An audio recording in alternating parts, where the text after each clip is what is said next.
Less than 72 hours to the year 2018, motorists will face the harsh reality of fuel scarcity as NNPC and the National Assembly continue efforts to ensure adequate supply. 126 inmates bid farewell to the four walls of the prison yard as government and non-governmental organizations come to the rescue. Plus, many are still counting their blessings as political leaders meet their constituents. Hello and a warm welcome. This is NTA News Panorama and I'm Rhoda Anona.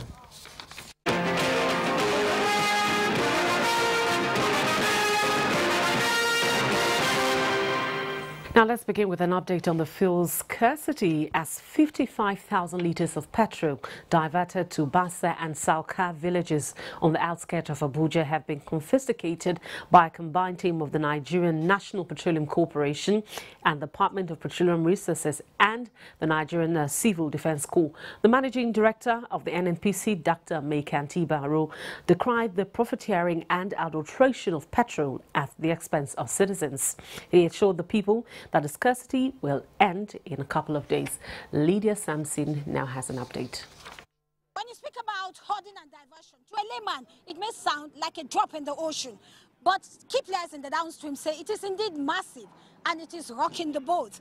In Bassa village, directly behind the International Airport Abuja, lies this illegal filling station, which has 39,000 litres of petrol, while motorists queued endlessly in the city centre. This is actually one of the illegal stations detected by the combined team. Dr. Mekanti Baro reiterated regulators' commitment to solving the problem. Here again, those on queue smiled away with free product. This will continue not only in Abuja. You could see just Abuja and environs that will have 5 illegal stations and that have been discovered. And there are many more stations we believe that we rely on good Samaritans to report. They were selling the fuel at 220 before we came here. Then they stopped.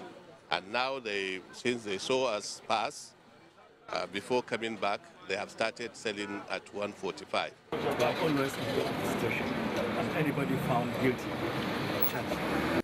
Another station within same vicinity got wind of operations in the neighboring station, and its staff fled. GMD come there. That's why the people, you don't hear the news. Run. Lock the police station, run, go. Before they sell, you don't hear the news say they are neighbors, she don't arrest her. We keep imploring on Nigerians to give tips to NNPC, to DPR and civil defense so that such activities will be curtailed. At the petrol station in Sauka, earlier visited by the DPR, which was selling at 250 naira per litre, it was ordered to revert to the approved pump price. This time again, it was caught red-handed, violating the earlier directive. At the point of confirming the volume of petroleum product in the station, it was discovered that the product was adulterated. The GMD ordered the immediate closure of the station, as well as suspension of activities there, after explaining to motorists the dangers inherent. In Abuja, Lydia Sampson, NTA News. Meanwhile, the Senate President, Abubakar Bukola Saraki, has directed the Senate Committee on Petroleum Resources as a downstream to cut short its vacation to find lasting solution to the lingering fuel scarcity bedeviling Nigerians. The Chairman, Senate Committee on Petroleum Resources downstream, Senator Kabiru Mafarawa, stated that the Minister of State Petroleum and the Group Managing Director of the Nigerian National Petroleum Corporation, NNPC, have since been invited to appear before the committee on the 4th of January 2018 to explain to Nigerians why the scarcity has continued.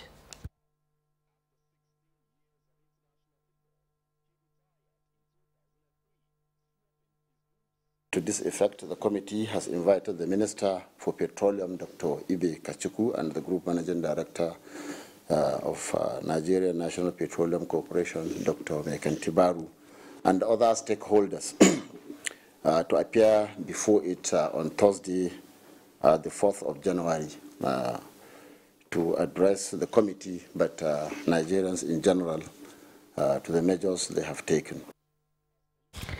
National Assembly correspondent Rabi Musa reports that the meeting with stakeholders in the petroleum sector will be relayed live on television. The Chairman Senate Committee on Works, Senator Kabiru Ibrahim Gaye, has commended the efforts of President Muhammadu Buhari for his genuine efforts at redressing the infrastructure deficit in the country, describing it as unprecedented. Speaking to newsmen after an audience with the President, Senator Gaye says he is elated with the rapid roads revolution drive across the country for enhanced social economic development. There is no government for the last 16 years that was able to put so much fund on road projects than this government of President Muhammadu Buhari. You know, the budget of 2011-2014, it was only 26 billion naira for works. But the 2016, when President Buhari came in, we had a budget of 200 billion plus for works. Now we have a budget over 400 billion, and for 2018, it's about 500 billion. I've gone around to 26 states of the Federation.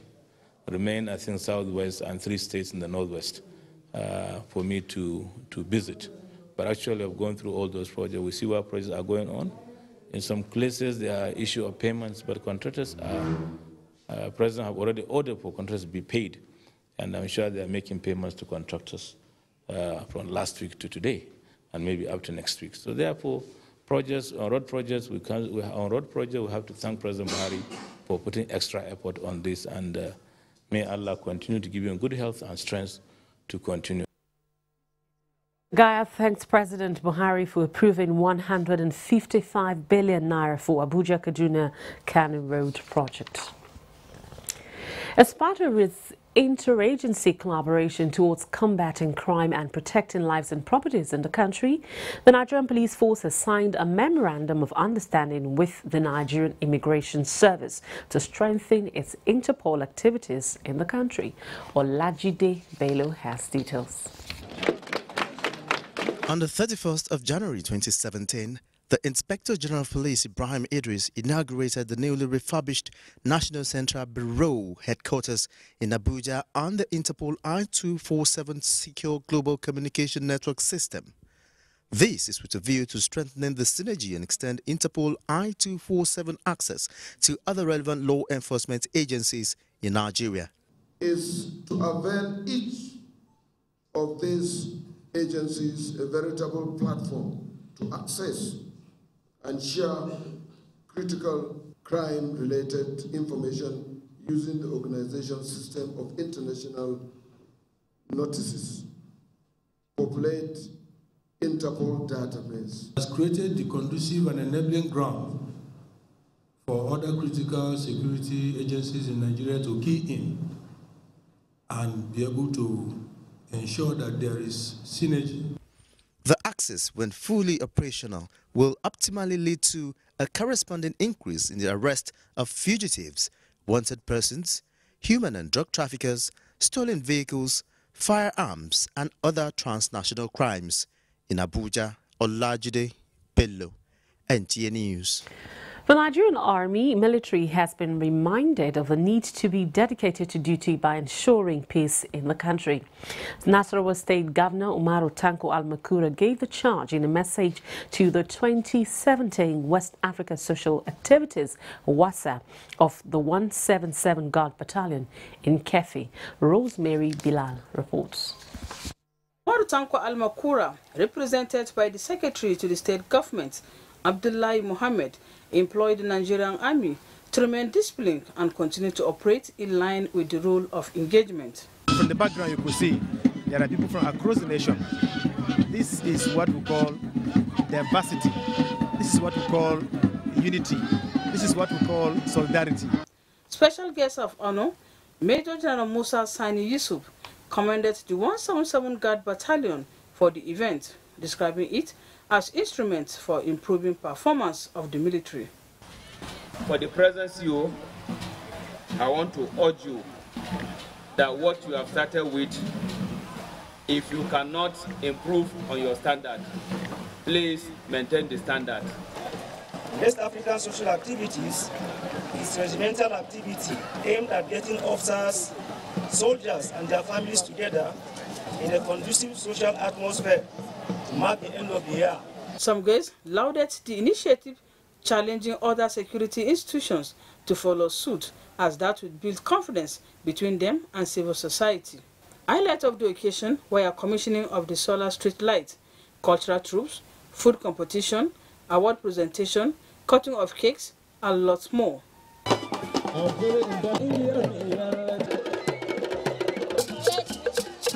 In Kefi, Rosemary Molteleng Bilal, NTA News.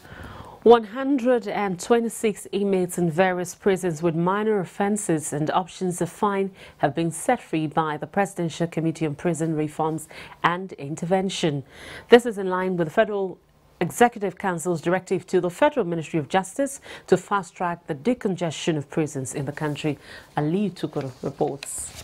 Come the challenge of prison congestion in Nigeria, which has negative effect on both the justice system and the human rights of inmates. The Minister of Justice and Attorney General of the Federation, Abubakar Malami, in compliance with the presidential directives, inaugurated a committee on the decongestion of prisons. This prompted the committee to visit Kuje prison, where 126 inmates on minor offences with option of fine were set free.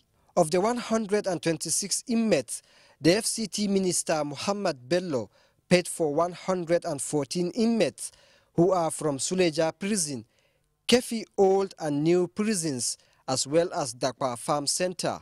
The Minister of Justice paid for 10 inmates from Kuje prison, while 2 NGOs paid for 2 inmates. The Attorney General of the Federation and Minister of Justice says, apart from paying fines, a review of cases of inmates awaiting trial for 5 years and above will be conducted across the country, as he announced the approval of a modern case management system to strengthen the operations of the justice sector. It is also noteworthy to mention that the Federal Ministry of Justice will host a stakeholder summit scheduled for the second quarter of 2018 to fashion out a permanent solution to the interruptible problem of congestion in our prisons. I am happy today for showing of mercy, the magnanimity with which you help those who cannot help themselves. Among the inmates released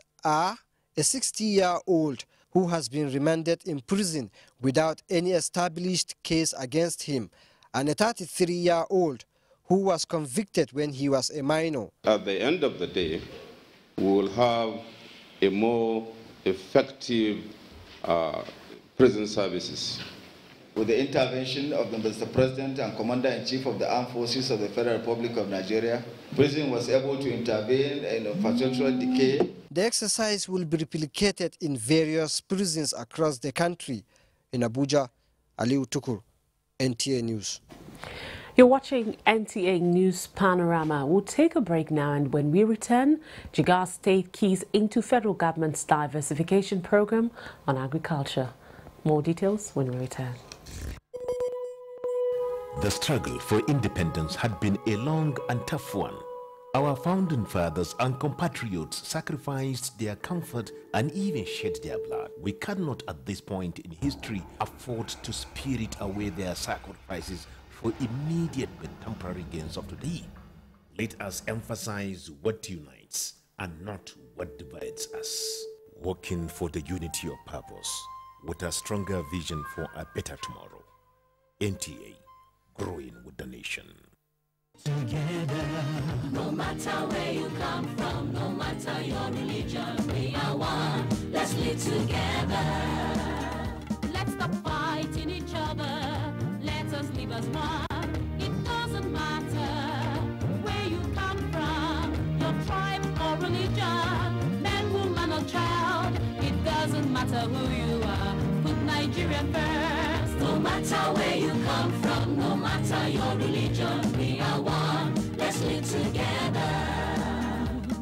How can we develop when we're always in crisis? Families have become refugees in their country. No matter our differences, show some understanding. No matter where you come from, no matter your religion, we are one. Let's live together. Nigeria, the only country we can train with remarkable potentials to excel. Let us believe in ourselves and change our attitude for the sake of our country and generations unborn. Let us revive our cultural values, which are our essence as a nation. Let us renew the spirit of patriotism and hope in our dear country. Do not take or give bribe. Be punctual always. No more African time. We can't expect to be global citizens and operate on African time. Join the queue. Insist that people are attended to on a first-come basis, no matter who they are or where they come from. Nigeria, good people, great nation.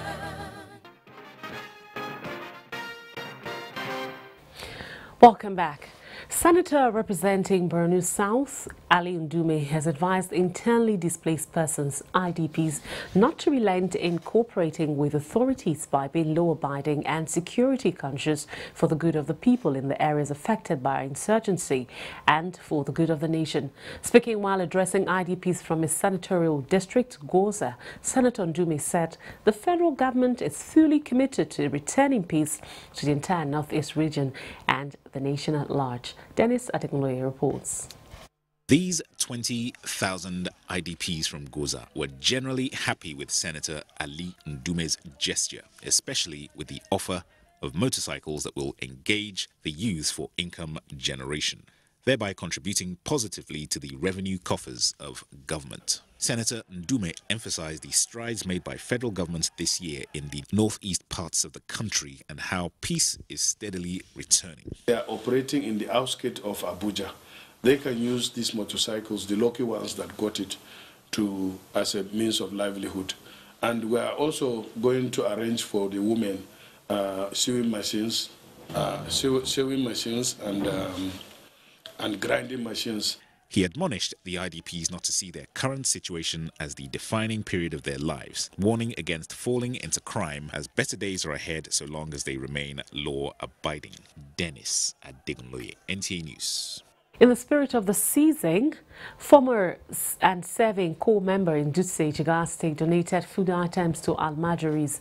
Ibrahim Sani reports that the beneficiaries were selected from various Almajiri schools in the state capital. In the light of Christmas and New Year celebration in Dutse, over 50 Almajiris benefited from pre-footwears with intent to show them love, humility and concern. The idea is to bring them close to the community. Mr. Obama Moses Lazarus of Bamsko Skill Acquisition Center, an ex-co-member, and Mrs. Okoli Kelechi, a serving co-member, who gave the donation, appeal Nigerians to direct their resources toward assisting the needy. Reach out to these youths, empower them, and then also give them some little tokens, give them shoes, and put smiles in their face, give them food to eat in commemoration of the season. I really want to advise them to think up something, to try to make something out of themselves. Learn a skill, learn a trade. When you have something you can do, then you can look for help and find people to help you achieve your dreams. Mr. Obama also pledged to empower at least 10 Almajiris from various Almajiri schools in Dutse with skills to become self-reliant. The objective, he said, is to make them discover their own capabilities to improve their living conditions. The beneficiaries, who were delighted, commended the donors for the gesture and praised them success in all their endeavors. From Dutse, Ibrahim Sani, NTA News. Now, if you've ever had the opportunity to visit the town of Bethlehem, you'll find that the place where Jesus was born is nothing like you would imagine. Lydia Odijioch reports that the historical place is preserved by the Church of Nativity, commissioned 31st of May 339 AD. Perched on a hill at the edge of the Judean desert, Bethlehem, the historical place where Jesus was born in a manger, is considered a major Christian holy site. So, it is no wonder that visitors from across the globe turn out in large numbers to catch a glimpse, waiting in line for hours on end. The advice is that we should translate it into leadership. Just like Jesus Christ led us, we must say that Look at what is happening in Israel. They use what they have to really support the government, to really feed the people. I am seeing practical Christianity, which shows that Christianity is real. Christmas in Israel is a very fun place. Nigerian pilgrims are not left out in the quest to see and feel the holy site. A silver star in the floor marks the very spot where Jesus Christ is believed to have been born. The Church of Nativity, which preserves this holy site, is one of the oldest surviving Christian churches since 326 AD. In Bethlehem, Lydia Odije-Ochi, for NTA News. The Jigawa State government has empowered thousands of youth and women under the state's agricultural program aimed at supporting the agricultural revolution and diversification agenda of the federal government. Governor Mohammed Badru Abubakar disclosed this at the inauguration of the state's Fadama House distribution of farm inputs in the state. Habib Hussaini reports. Jigawa, an agrarian state with over 20,000 hectares of Fadama land, has all the potentials needed to support the nation's agricultural programs. The state has been working with all the relevant stakeholders in the agricultural sector to create a sustainable economy and achieve food sufficiency. The construction and renovation of Fadama House at the cost of over 11 million naira is part of the effort designed to facilitate the smooth running of agricultural activities in the state. Governor Muhammad Badr Abubakar, represented by his deputy, Ibrahim Hassan Hadeza, said the state has designed an agricultural policy document which was recently approved to support its economic revival through agriculture. It has almost taken 1 year to develop this document because of the very painstaking input and verification and data collection that has been going on to ensure that we know where we are starting from before we embark on the journey. Commissioner of Agriculture and Natural Resources Alhaji Kabir Ali said the state has paid its Padma 3 counterpart funds for the first 4 years, amounting to about 140 million naira. Coordinator for Padma 3 Additional Financing Jigawa Office, Amin Isa Ringim, appreciated government and Jigawa farmers for the support accorded them and pledged to come with more programs that will improve farming activities in the state. Farming inputs distributed include threshers, power tillers, tricycles and spraying machines. From Duse, Habib Hussein, NTA. Nigerian professional golfers to complete the 2018 West Africa Golf as Rafael Nadal withdraws from the Brisbane International Tournament. Tamara Biwe-Zagad on the sports. And with sports update, that does it on Panorama. Continue to stay with us here on the NTA for more great programming. I'll be back at 4 p.m. for Nationwide. Thank you for watching.